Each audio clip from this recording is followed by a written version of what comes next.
빌립보서 2장 1절서부터 11절까지 찾으신 줄 알고 한 절씩 저와 함께 교독하겠습니다. 그러므로 그리스도 안에 무슨 권면이나 사랑의 무슨 위로나 성령의 무슨 교제나 긍휼이나 자비가 있거든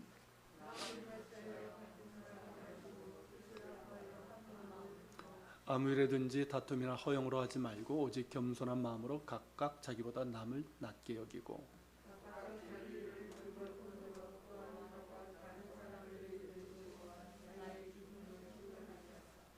너희 안에 이 마음을 품으라. 곧 그리스도 예수의 마음이니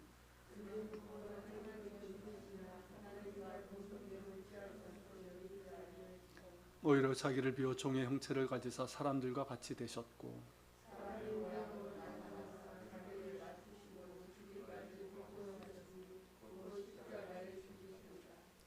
이러므로 하나님이 그를 지극히 높여 모든 이름 위에 뛰어난 이름을 주사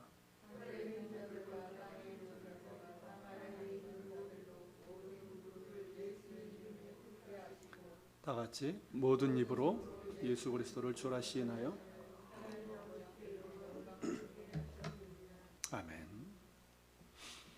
네, 오늘이 이제 대림절 넷째 주일이고 이제 다음 주일이 이제 성탄절입니다. 뭐 여러 가지로 우리 상황이 쉽지 않고 또 이제 한파로 인해서 좀 춥긴 하지만 좋은 계절입니다.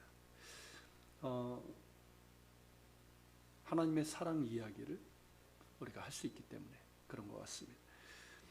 그래서 왠지 이때가 되면 이제 사랑이 생각이 나고 또 사랑 때문에 하나님의 사랑 때문에 우리의 마음이 따뜻해지는 그런 계절이죠. 그래서 오늘은 이제 설교를 시작하면서 사랑에 관한 시 하나를 좀 소개해 드릴까 합니다. 한 칸 내려주시겠어요? 네, 잘 보이실지 모르겠지만 제가 한번 읽어 드릴게요. 물속에는 물만 있는 것이 아니다. 하늘에는 그 하늘만 있는 것이 아니다. 그리고 내 안에는 나만이 있는 것이 아니다. 내 안에 있는 이여, 내 안에서 나를 흔드는 이여, 물처럼 하늘처럼 내 깊은 곳 흘러서 은밀한 내 꿈과 만나는 이여, 그대가 곁에 있어도 나는 그대가 그립다. 어떻습니까? 요즘 힘드시나요? 이렇게 별로 감흥이 없어요. 좋죠? 네, 그 류시와 시인의 이제 시집에 있는 그대가 곁에 있어도 나는 그대가 그립다라는 시입니다. 이게 이제 뭐 사랑하는 사람의 이제 심정을 노래하고 있는데 이 성탄을 기다리는 이 계절에 참 어울리는 시다라는 생각이 들어요. 특히 이제 내 안에 있는 이요, 내 안에서 나를 흔드는 이요. 누가 연상됩니까? 예수님이죠. 그러니까 우리 가운데 오셨고 또한 우리 가운데 계시는 임마누엘, 예수님의 사랑에 대한 노래 같습니다. 우리 안에 사랑을 오신 예수님을 찬양합니다. 이 땅에 예수님께서 이제 오신 날, 태어나신 날을 우리는 크리스마스, 성탄절이라고 합니다. 그런데 예수님의 탄생을 그 의미로 볼 때 쓰는 신학적인 용어가 있습니다. 무엇일까요? 성육신, 인카네이션입니다. 성경에 나오는 진리 중에서 가장 신비로운 것 중에 하나가 바로 성육신이죠. 성육신, 한자로는 이제 이룰성, 고기육, 몸신입니다. 그래서 직역하면 육신을 이루었다, 육체가 되었다라는 의미입니다. 누가요? 하나님이. 그러니까 하나님이 사람의 몸으로 이 땅에 오신 사건을 가리켜서 성육신이라고 합니다. 사실 이것은 쉽게 이해될 수 있는 진리는 아닙니다. 하나님이 사람의 형체로 보여지게 나타나셨다. 이를테면 뭐예요? 그걸 현현이라고 그러죠. 뭐 그랬다면 좀 이해가 될 것 같은데 우리와 똑같은 이런 살과 뼈로 이루어진 육체를 입고 그것도 악의 모습으로 태어나 오셨다? 이 자체는 쉽게 이해될 수 있는 진리는 아닙니다. 그런데 이것은 진리며 또한 사실입니다. 아니 그렇게 하실 수밖에 없었어요. 우리의 상식과 논리와 이성으로는 이해되지 않지만 하나님의 입장에서는 그럴 수밖에 없었습니다. 왜요? 그렇게 하실 수밖에 없는 이유가 뭘까요? 사람의 몸을 입고 세상에 오시는 것, 이 성육신 이것만이 우리를 구원하시기 위한 유일한 방법이기 때문에 그렇습니다. 모든 인간은 죄인입니다. 아무도 예외가 없습니다. 모두가 죄인입니다. 인정하시죠? 죄인이 감당해야 될 형벌이 무엇입니까? 죄의 삭은 사망이라, 죽음이에요. 죄인이 감당해야 될 형벌은 죽음입니다. 인간이 하나님께 반역하는 그 죄를 범한 후에 찾아온 것은 하나님과의 영적인 관계 단절입니다. 영적인 죽음이죠. 그와 더불어서 육체적인 죽음입니다. 모든 인간은 죽습니다. 그런데 육체적인 죽음으로 끝나는 것이 아니라 그 후에 영원히 죽는 형벌이 인간을 기다리고 있습니다. 이를테면 삼중적인 죽음입니다. 이것이 죄를 범한 인간의 운명입니다. 그런데 문제는 하나님께서 그러한 인간을 사랑하셨다는 것입니다. 이게 문제인 거예요. 하나님은 거룩하십니다. 죄와 하나님은 공존할 수 없어요. 하나님께서 가장 미워하시고 싫어하시는 것이 죄입니다. 그런데 하나님은 인간을 사랑하십니다. 나를 사랑하신다는 거죠. 이게 문제라는 거예요. 하나님이 사랑하시는 인간이 죄로 인해서 영원히 죽을 수밖에 없는 운명이 되었다는 것, 이것이 문제입니다. 그래서 하나님께서 해결 방법을 마련하셨죠. 무엇입니까? 누군가 자신을 위해서 피를 흘려 죽는 방법이에요. 그래서 시작된 것이 구약의 희생 제사입니다. 양이나 소, 비둘기를 대신해서 죽여드리는 제사입니다. 죄인인 내가 죽어야 되는데 나 대신 양이 죽고 소가 죽고 비둘기가 죽는 것입니다. 이것을 뭐라고 그럽니까? 대속이라고 하죠. 대신 값을 치른다는 거예요. 그냥 신에게 어떤 제물을 드리는 그런 의미가 아니에요. 그럼 이방 다른 종교들은 그렇겠지만 구약의 희생제사는 철저하게 대속입니다. 나 대신 값을 치른다는 것이죠. 죽음이라는 죄의 값을 치른다는 거예요. 이게 대속이에요. 그런데 문제는 이러한 구약의 희생제사는 완전한 해결책이 못 된다는 것이죠. 죄를 지을 때마다 끊임없이 희생제물을 바쳐야만 됩니다. 수많은 양과 소와 비둘기가 나 때문에 죽어야만 합니다. 게다가 그 피는 인간의 피가 아닙니다. 짐승의 피일 뿐이에요. 짐승의 피로 사람이 죄에서 구원받을 수 없습니다. 일시적이고 한시적인 방법일 뿐입니다. 결국 영원하고 완전한 해결책은 사람 중에 누군가 나를 대신해서 죽어야만 합니다. 그런데 모든 인간은 죄인입니다. 죄인이기 때문에 누군가 나를 위해서 죽어도 그것은 자기의 죄를 안고 죽는 것이지 내 죄를 지고 죽는 것은 아닙니다. 자기 죄값으로 죽는 것뿐이에요. 해결 방법은 단 하나, 죄 없는 인간이 죽는 것입니다. 그런데 앞서 말했듯이 죄 없는 인간은 없습니다. 모두가 죄인입니다. 그래서 하나님께서 택하신 방법이 무엇입니까? 하나밖에 없는 성자 예수님을 사람의 몸을 입고 이 땅에 오시게 하는 방법입니다. 본문 6절의 말씀처럼 성자 예수님은 근본 하나님의 본체이십니다. 즉 하나님이시라는 뜻이에요. 그러므로 죄가 없으십니다. 죄 없으신 성자 하나님 예수님께서 사람의 몸을 입고 오셔서 사람의 몸 그대로 죽어야만 해결되는 방법, 이 방법밖에 없었습니다. 다시 말해서 죄 없으신 성자 예수님께서 우리 인간의 죄를 대신 지고 십자가에 죽으시는 그 방법밖에는 다른 방법이 없었다는 것이죠. 이것이 바로 영원하고 완전한 대속의 방법입니다. 그래서 예수님께서는 여자의 몸을 빌어 악의 모습으로 이 땅에 태어나셨습니다. 이것이 바로 성육신이고 구약 성경에 예언된 사건입니다. 이사야서 7장 14절이죠. 같이 읽을까요? 그러므로 주께서 친히 징조를 너희에게 주실 것이라. 보라, 처녀가 잉태하여 아들을 낳을 것이요 그 이름을 임마누엘이라 하리라. 이 예언 그대로 이루어졌어요. 처녀가 잉태하여 아들을 낳을 것이요. 어떻게 이루어졌습니까? 처녀 마리아가 성령으로 잉태하여 아들을 낳게 되죠. 그리고 그의 이름을 임마누엘이라 부르게 될 것이라. 임마누엘 무슨 뜻입니까? 임마누엘, God with us, 하나님이 우리와 함께 하신다는 뜻이죠. 이 말은 단순히 하나님이 나와 함께 하셔서 도와주신다 그런 의미가 아니에요. 거룩하신 하나님께서 우리와 똑같은 몸을 입고 오셔서 우리와 함께 사신다 이 뜻이에요. 우리와 똑같은 육체로 우리를 살아내시고 그래서 우리 가운데 계시고 우리의 모든 것을 친히 몸으로 겪으신다는 거죠. 이것이 바로 성육신입니다. 성육신을 예언하는 말씀이죠. 그리고 예언의 말씀이 마침내 이루어졌습니다. 할렐루야. 이것이 바로 성육신이라는 사건에 담겨있는 진리임의 사실입니다. 여러분 믿습니까? 진리는 이해하는 것이 아니라 받아들이는 거예요. 하나님께서 살아계시며 그분이 나를 사랑하신다는 것은 진리지만 이 진리는 이해되는 것이 아닙니다. 처음에 다 그렇지 않습니까? 하나님이 살아계신 것 진리예요. 이해됩니까? 하나님이 나를 사랑하신다는 것 진리예요. 이해됩니까? 어떤 사람 따지잖아요. 왜 날 사랑하는데? 당황스러워가지고. 이해되는 부분이 아니에요. 그저 진리로 받아들일 때 이해가 되는 것이에요. 성육신도 마찬가지예요. 설명할 수 있지만 진리는 진리로 받아들일 때 이해가 되는 것입니다. 성육신을 설명할 수 있는 성경 구절 중에 하나 이게 있어요. 요한복음 3장 16절입니다. 뭐 잘 아시는 말씀이니까 같이 읽겠습니다. 하나님이 세상을 이처럼 사랑하사 독생자를 주셨으니 이는 그를 믿는 자마다 멸망하지 않고 영생을 얻게 하려 하심이라. 자, 하나님이 이처럼 세상을 사랑하사 독생자를 주셨다고 했어요. 이처럼이 뭡니까? 어떤 의미예요? 하나님의 본체이신 독생자 예수님을 사람의 몸으로 이 땅에 오시게 하실 만큼이란 뜻이에요. 더불어서 그 독생자 예수님을 나 대신 십자가에 죽게 하실 만큼이란 뜻이에요. 그만큼 나를 사랑하신다는 말씀입니다. 믿습니까? 이건 이해될 수 있는 것이 아니에요. 그저 하나님께서 나를 그토록 사랑하신다는 사실을 마음으로 받아들이는 거예요. 그럴 때 진리가 이해가 되는 거예요. 여러분, 사랑이 머리로 완전히 이해가 될까요? 이해할 수 있다는 분 한번 손 들어보세요.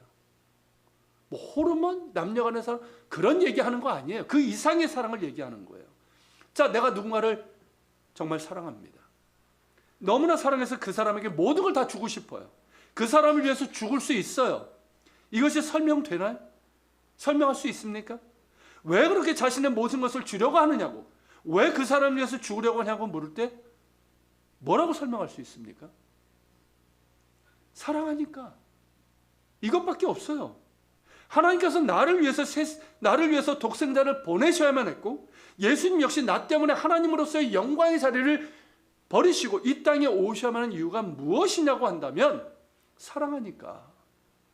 이 말밖에 없어요. 죄 없으신 예수님께서 왜 나를 위해서 십자가에서 죽으셔야만 했냐고 그 이유를 물어보면 사랑하니까. 이것밖에 없어요. 사랑에는 설명이 필요 없습니다. 사랑하는 자체가 설명이에요. 사랑하니까 사랑하는 거예요. 사랑하니까 다 버리고 이 땅에 오실 수 있는 거예요. 사랑하니까 죄 없어도 나를 위해서 죽으실 수 있는 거예요. 그게 사랑이에요. 이것이 예수님의 사랑이에요. 믿음이 무엇인지 아십니까? 이 사실을 인정하는 거예요. 받아들이는 거예요. 다 이해되지 않아요. 다 믿어져서가 아니에요. 아직도 다 이해 안 돼요. 다 믿어지지 않아요. 하지만 하나님께서 나를 그토록 사랑하신다는 이 사실을 인정하는 것, 마음으로 받아들이는 것, 이것이 바로 믿음이고 믿음의 시작이에요. 그렇게 받아들일 때 내 안에 예수님이 들어오십니다. 그래서 내 안에서 당신의 사랑을 만들어 가시는 거예요. 내 안에 가득한 더러운 것들 대신에 당신의 사랑으로 채워가시는 거예요. 내 안에 가득한 이 어두움에 빛을 비추셔서 당신의 거룩하심으로 채워가시는 거예요. 내 안에 있는 미움과 저주와 질투와 시기, 음란함과 불순종, 이런 것들 하나하나 그렇게 없애시고 당신의 사랑으로 채워가시는 거예요. 그러면서 점점 예수님과 함께 하시는, 예수님의 함께 하시는 사랑이 깨달아지고 이해가 되고 믿어지는 거예요. 그래서 진정으로 예수님의 사랑에 감사하며 예배할 수 있게 되는 거죠. 예수님의 사랑 안에 거하고 예수님과 동행하면서 예수님을 닮아가게 되는 거죠. 이것이 신앙생활이에요. 맞죠? 이것이 믿음이고 믿음의 시작이고 이것이 신앙생활이에요. 그러므로 그 출발은 예수님의 성육신의 사랑, 십자가의 사랑을 내 마음으로 받아들이는 것이에요. 오늘 이 자리에서 그리고 온라인으로 예배드리는 모든 분들이 나를 위해서 성육신하시고 나를 대신해서 십자가에 달려주신 예수님의 사랑을 온 마음으로 받아들이고 감사하는 은혜가 있기를 축복합니다. 예수님께서 사랑의 몸으로 이 땅에 오셔야만 했던 이유는 바로 사랑 때문입니다. 사랑은 하나님의 속성이죠. 하나님을 단어 한마디, 한마디의 단어로 표현한다면 사랑이라고 할 수 있을 만큼 사랑은 하나님의 속성 중에 속성입니다. 예수님 역시 하나님의 본체로 사랑이 그분의 속성이고 정체성입니다. 인간을 사랑하신다는 그 이유로 이 땅에 오셨습니다. 사실 예수님의 입장에서는 엄청난 대가를 치른 것이죠. 6절서부터 8절이 그것을 말씀하고 있어요. 같이 읽겠습니다. 그는 근본 하나님의 본체시나 하나님과 동등됨을 취할 것으로 여기지 아니하시고 오히려 자기를 비워 종의 형체를 가지사 사람들과 같이 되셨고 사람의 모형으로 나타나사 자기를 낮추시고 죽기까지 복종하셨으니 곧 십자가에 죽으심이라. 자, 사랑한다는 이유로 예수님께서 치르신 대가 뭡니까? 하나님으로서의 영광을 포기하신 거예요. 즉 창조주로서 피조물의 몸을 입으셨다는 거예요. 어마어마한 거예요. 모든 걸 버리신 거예요. 그리고 자신을 낮추시고 십자가에 죽기까지 복종하셨다는 것입니다. 엄청난 대가를 치르신 거죠. 하지만 우리를 사랑하시게 그리하신 거예요. 오직 사랑만이 이 모든 것을 가능하게 했습니다. 이는 우리에게도 그런 것 같습니다. 물론 우리가 예수님과 똑같은 사랑을 할 수는 없겠지만 우리 안에 있는 하나님의 성품인 사랑이 있기에 우리도 자신을 내어주는 사랑이 가능한 것이죠. 자신을 내어주는 사랑. 우리가 할 수 있는 최고의 사랑인데 이 사랑을 우리가 어떻게 알까요? 사랑하면 알게 됩니다. 사랑하면 이것이 가능해져요. 여러분, 사랑이 뭔지는요, 사랑해 봐야 아는 거예요. 사랑해 보니까 어떻습니까? 내 권리, 내 이익, 내 것 포기할 수 있게 되더라는 거죠. 누가 강요해서가 아니라 나 스스로 그럴 마음이 생기더라는 거죠. 사랑해 보니까 내가 높임 받기보다는 내가 사랑하는 사람을 위해서 낮아질 수 있고 섬길 수 있게 되더라는 거죠. 그러면서도 그것이 내가 손해본다, 자존심 상한다는 생각이 들지 않더라는 거죠. 사랑해 보니까 내게 있는 거 다 주고 싶은 마음이 들더라는 것이죠. 지금은 작고하신 오늘의 교회 이제 하용조 목사님이 연예인 교회를 개척 담임할 때 일입니다. 예전엔 연예인 교회라고 불렀죠. 지금은 예능 교회라고 하는 것 같지만 1974년도에 당시 명 MC로 이름을 날렸던 후라이보이 각규석 씨, 모르는 분들이 더 많을 것 같은데 굉장히 유명한 MC가 있었어요. 코미디언 출신. 이분과 함께 연예인 교회를 개척을 했습니다. 그리고 이제 역시 코미디언에서도 이제 구봉서, 이분 이제 장로님이 되셨죠. 이 구봉서 장로 이런 분들과 함께 교회를 시작했어요. 그런데 연예인들은 어떻습니까? 이 스포트라이트만 이렇게 받는 사람들 다 챙겨주잖아요. 그러다 보니까 섬기는 법을 몰라요. 한 목사님이 설교할 때도 물 한 컵 떠주는 사람도 없고요. 교회를 청소할 사람도 아무도 없어요. 그래서 한 목사님 혼자 교회 청소하고 예배 끝나고 성도들이 돌아갈 때도 거기가 저쪽 아닙니까? 저기 어디죠? 거기? 평창동인가? 그쪽이잖아요. 그러니까 택시를 직접 잡아줘야 되는 거예요. 예배 끝나고 한 목사님이 다 잡아줘야 돼요. 그래도 이제 연예인들과 함께 교회를 세워나가면서 목회하는 것이 신나고 재밌었답니다. 그런데 한 3년 정도 지나고 나니까 자꾸 입에서 그런 말이 나오더래요. 해도 너무한다. 이 말이 나오기 시작하더래요.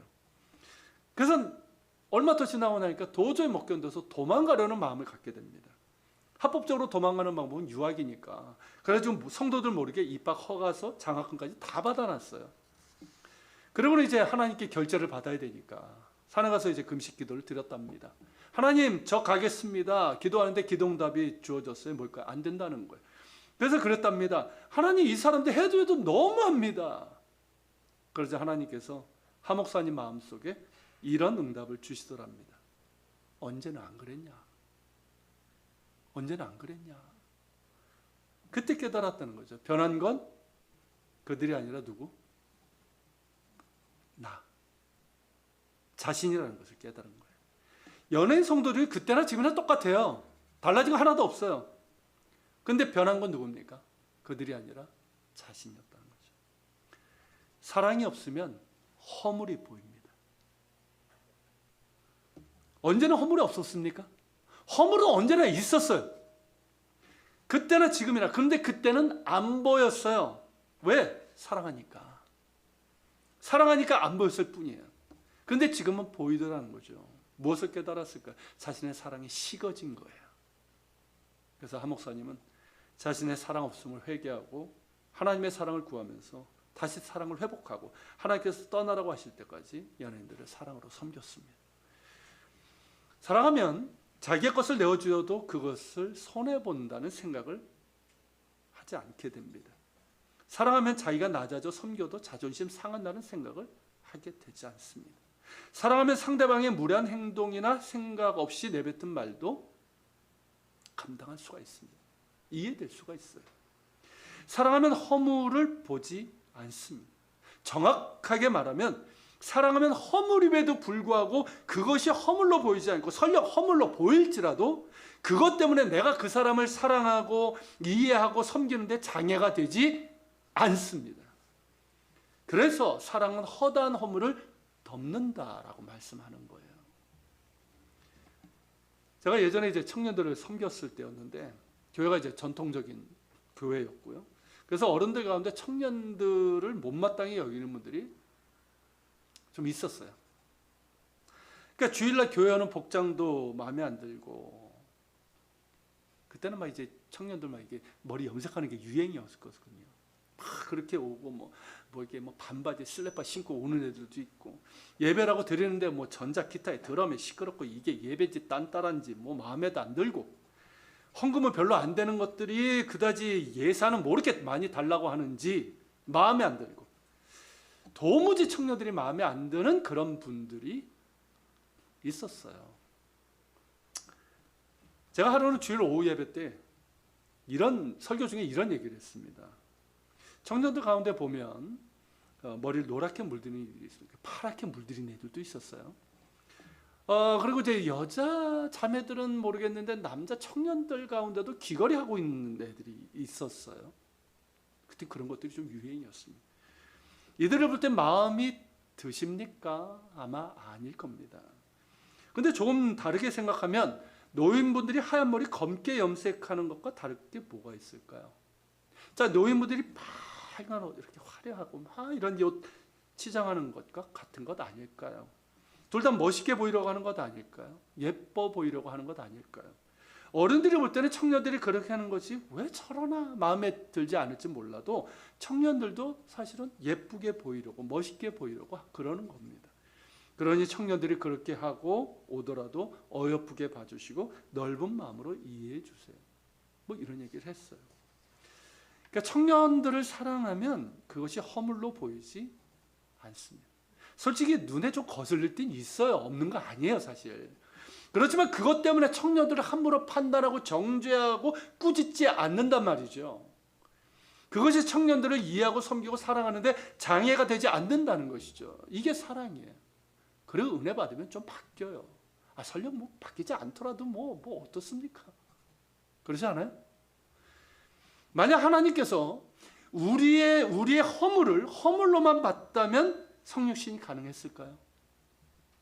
예수님께서 우리의 허물을 허물로만 봤다면 이 땅에 오셔서 십자가에 달려 죽으실 수 있으셨을까요?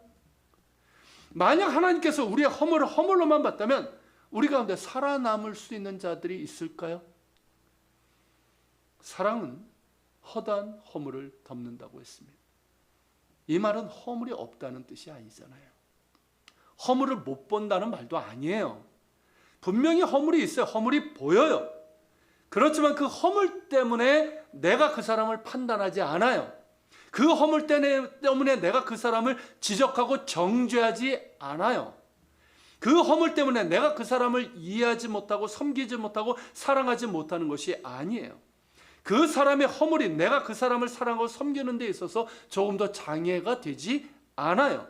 그것이 바로 사랑은 허다한 허물을 덮는다는 의미입니다. 하나님의 사랑이 이런 사랑이죠. 이 땅에 성육신하신 예수님의 사랑이 바로 그런 사랑입니다. 사랑이 없는 눈은 그 사람의 허물을 봅니다. 허물만 보여요. 허물이 얼마나 크게 보이는지 예수께서 말씀하신 것처럼 뭘로 보일까요?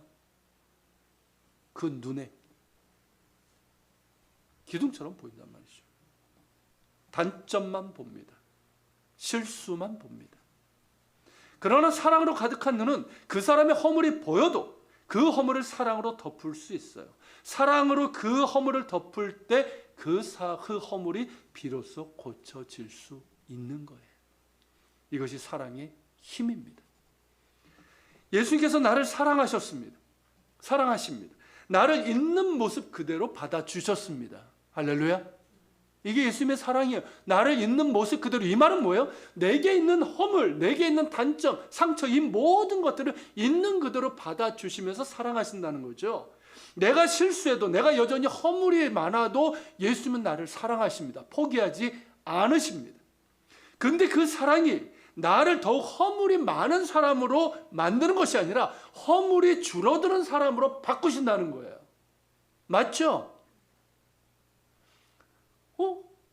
나를 그대로 받아주시네? 그러면서 내가 더 마음대로 하는 사람이 아니라 그 사랑 때문에 내가 바뀌는 거예요. 내가 변화된다는 것이죠.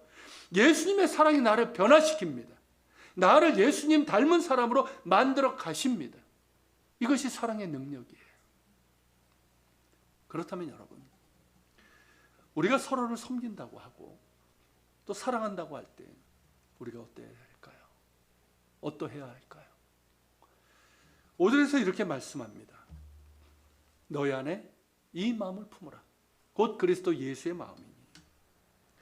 예수님의 마음을 품으라고 말씀하고 있어요. 이 말씀을 다르게 읽으면 이렇게 읽을 수 있을 겁니다. 예수님의 마음으로 너희의 마음을 채워라. 이 뜻이죠. 예수님의 마음으로 너희의 마음을 채워라. 예수님의 눈이 너의 눈이 되게 하라. 이 뜻이죠. 나의 마음을 채워야 될 예수님의 마음이 구체적으로 뭡니까? 앞서 나눈 것처럼 죄인을 사랑하시는 마음이죠. 사랑하기에 하나님으로서 영광을 뒤로하시고 종의 모습으로 오신 겸손의 마음이에요. 죄인들을 구원하시기 위해서 자기를 낮추시고 십자가에 죽기까지 복종하신 순종의 마음이에요. 사랑의 마음이고 겸손의 마음이고 순종의 마음이에요. 이 마음을 품으라는 거예요. 이 마음으로 너의 마음을 채우라는 거예요. 이 마음으로 형제자매를 품고 이 마음으로 형제자매를 보라는 거예요. 그러면 어떻게 될까요? 사도 바울은 앞에서 이렇게 말합니다. 1절서부터 이제 4절인데 현대어 번역으로 한번 읽겠습니다. 같이 읽겠습니다. 그러므로 그리스도 안에 무슨 격려나 사랑의 무슨 위로나 성령의 무슨 교제나 무슨 자비나 긍휼이 있거든 같은 생각을 품고 같은 사랑을 나타내며 한 마음으로 같은 것을 생각함으로 내 기쁨을 충만하게 하십시오. 무엇을 하든지 이기심이나 허영으로 하지 말고 서로 겸손한 마음으로 다른 사람을 자기보다 낮게 여기십시오. 여러분은 각자 자기 자신의 일을 돌아볼 뿐만 아니라 다른 사람의 일도 돌아보십시오. 보십시오, 여러분. 이런 관계, 이런 교제, 이런 연합, 이런 하나됨이 가능해지지 않을까요? 생각해 보십시오. 자, 교회 공동체 안에서 일어나는 일들에서 문제가 되고 갈등이 생기고 심지어는 떠나거나 분열되는 이유가 무엇일까요? 1절서부터 4절에서 언급된 것과 반대이기 때문에 그런 것 아닐까요? 그리스도 안에서 격려해야 되고 사랑의 위로를 해야 되는데 옛사람의 모습으로 대하니까 그런 것 아닐까요? 격려가 아니라 판단하고 위로가 아니라 도리어 상처를 주기 때문 아닐까요? 성령 안에서 사랑의 교제를 나누고 자비와 긍휼로 섬겨야 되는데 육체 안에서 하려니 여전히 세상적인 교제이고 자기의 유익을 구하고 편을 가르고 인색하고 냉담하게 되는 것 아닐까요? 너무나 당연히 같은 생각을 품고 같은 사랑을 나타내고 한 마음으로 같은 것을 생각해야 되는데 그렇지 못하니까 문제가 생기는 것 아닐까요? 이기적인 마음으로 자기의 유익을 구하고 자기를 드러내고 높임 받고자 하는 허영으로 교회 일을 그렇게 한다는 거죠. 허영으로 하고 또 교만해서 다른 사람을 무시하고 깔보는 그런 일들, 그런 언행을 이런 일들이 일어난다는 거죠. 만약 이런 모습이 교회 공동체 안에서 일어날 수는 있지만 이런 것들이 계속 일어나고 당연시 된다면 교회는 더 이상 그리스도의 몸으로서 세워질 수 없을 것입니다. 그리고 우리 그리스도인들 역시 더 이상 그리스도의 몸의 지체라는 정체성 잃고 말 것입니다. 안타깝게도 많은 교회들 안에서 이런 모습들이 나타나고 있다는 것이죠. 정말 주의하고 그런 일이 없도록 해야 할 것입니다. 하나님의 은혜를 받았다고 하는 내가, 하나님의 사랑으로 구원받았다고 하는 내가 도리어 그리스도의 몸인 교회를 아프게 하고 지체된 이 교우들을 실족하게 만든다면 하나님께서 그 책임을 물으실 때 무엇이라 대답할 수가 있겠습니까? 사실 우리 자신에게는 사도 바울이 말한 이런 아름다운 교제, 성숙한 섬김과 사랑, 하나 되는 연합을 이룰 만한 힘이 없습니다. 우리가 마치 고슴도치 같아요. 고슴도치 어떻습니까? 추우면 동물들 다 가까이 붙잖아요. 고슴도치는 어떻습니까? 가까이 붙을수록 그 가시 때문에 서로를 찔러요. 우리가 딱 그렇단 말이죠. 우리처럼 허물 많고 상처 많고 모나고 흠이 많고 성숙하지 못한 사람들이 어찌 우리 능력으로 그런 아름다운 교제, 성숙한 섬김과 사랑, 하나 되는 연합을 이룰 수 있을까? 불가능합니다. 그런데 바울은 이것이 가능하다라고 말하고 있는 거예요. 방법은 오직 하나, 무엇입니까? 너희 안에 이 마음을 품으라. 곧 그리스도 예수의 마음이니. 이것밖에 없다는 것이죠. 우리 자신의 능력이나 노력으로는 결코 불가능하지만 우리가 그리스도 예수의 마음을 품을 때 비로소 가능해집니다. 우리가 예수 그리스도의 마음을 품고 그 마음으로 우리의 내면과 말과 행동을 채워나갈 때 비로소 가능해집니다. 그리스도 안에서 서로를 권면하고 사랑으로 위로하고 성령 안에서 교제하고 자비와 긍휼을 나누는 정말 아름다운 교제가 가능해질 것입니다. 같은 생각을 품고 같은 사랑을 나타내고 한 마음으로 같은 것을 생각하는 이 아름다운 연합도 가능해질 것입니다. 무엇을 하든지 이기심이나 허영으로 하는 것이 아니라 서로 겸손한 마음으로 다른 사람들 자신보다 더 높이고 자신의 일도 돌아볼 뿐만 아니라 다른 사람들의 형편도 살펴볼 줄 아는 그런 성숙한 섬김과 사랑이 가능해질 것입니다. 우리가 그리스도 예수의 마음을 품을 때 말입니다. 충분히 가능하고 실제로 지금까지 존재했던 무수한 교회들, 무수히 많은 그리스도인들에게서 나타났던 모습입니다. 이 편지의 독자였던 빌립보 교회가 그랬고요. 또 빌라델피아 교회, 더 일찍에는 예루살렘 교회가 그랬고 안디옥 교회, 데살로니가 교회, 에베소 교회 등등이 그러했습니다. 그 이후에 세워진 많은 교회들이 그러했고 우리나라에 세워진 교회들도 역시 그러했습니다. 정말 아름다운 교제가 있었고요.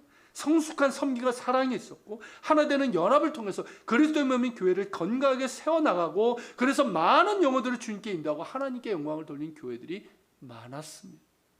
그리고 여전히 많이 있습니다. 우리 예한교도 그런 교회 중에 하나가 되기를 소망합니다. 참으로 주님께 죄스럽고 부끄러운 일이지만 우리 가운데 사실 그렇지 못한 모습도 있었습니다. 여러분 모두 나름대로 애썼습니다.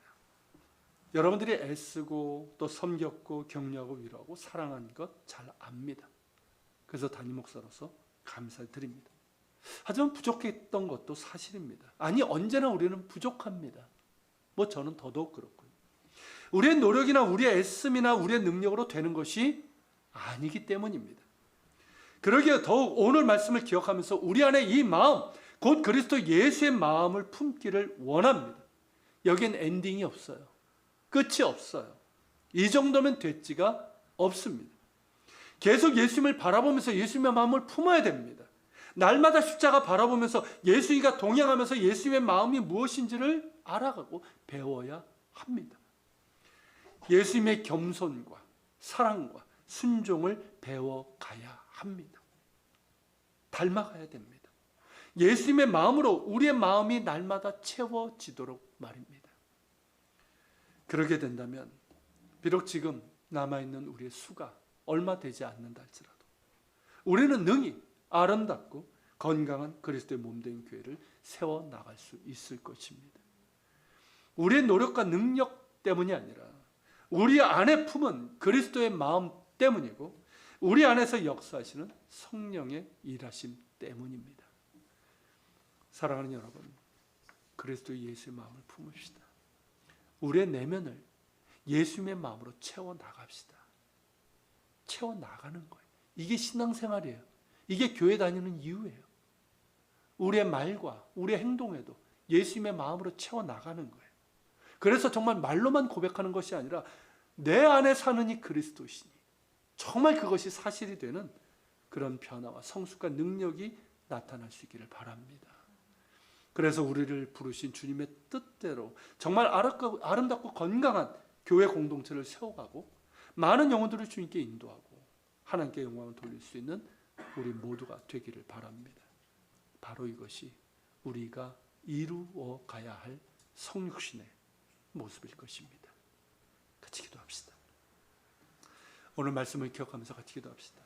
주님, 우리를 사랑하셔서 우리를 구원하시기 위해서 사람이 되어 이 땅에 오신 예수님, 십자가에 죽기까지 복종하신 예수님의 사랑 너무나 감사합니다. 이 사랑을 더 알게 하시고 이 사랑 가운데 있게 하시고, 그리고 주님, 바울이 우리에게 말한 것처럼 우리 안에 그리스도의 마음을 품게 하여 주옵소서.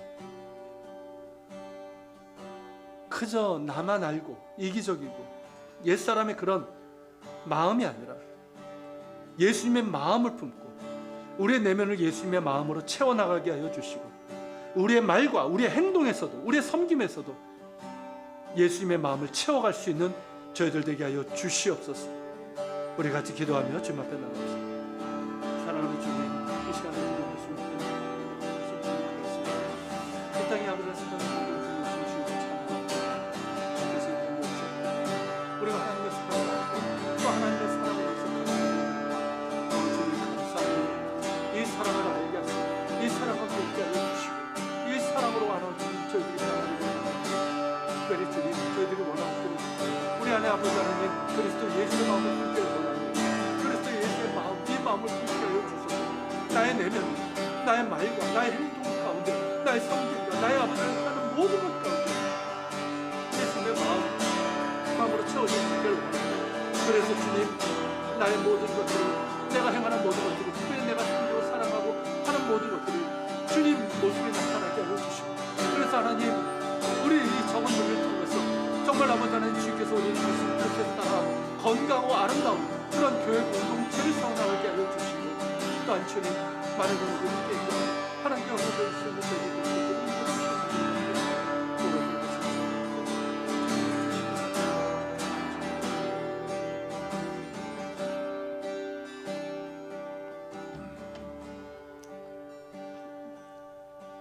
사랑하는 주님, 감사합니다. 하나님을 반역하여 죄를 범하고 떠난 인간을 사랑하셔서 독생자를 내어주신 아버지 하나님의 사랑에 감사드립니다. 또 우리를 사랑하셔서 하나님의 본체심에도 피조물이 되시고 아기의 모습으로 우리에게 오시고 죄가 없으심에도 십자가에 달려 죽으심으로 우리를 구원하신 예수님, 예수님의 사랑 감사합니다. 우리의 믿음이 이런 하나님의 사랑을 믿는 믿음이 되게 하여 주시고, 그래서 그 믿음으로 인해서 우리가 더욱더 하나님의 사랑을 알고 또 주님을 사랑하고 주님을 닮아갈 수 있는 우리의 믿음이 되게 하여 주시옵소서. 그리스도 예수의 마음을 품길 원합니다.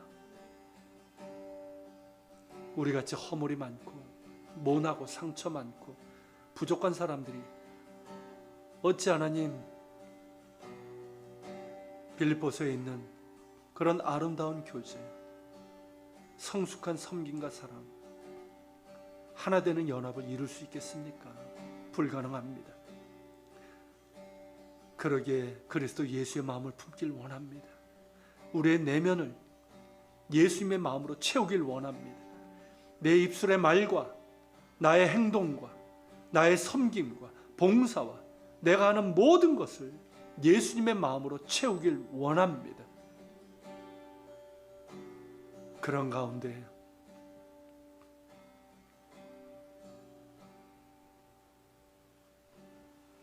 내가 섬기는 모든 섬김과 사랑 가운데 예수님이 드러나게 하여 주시고,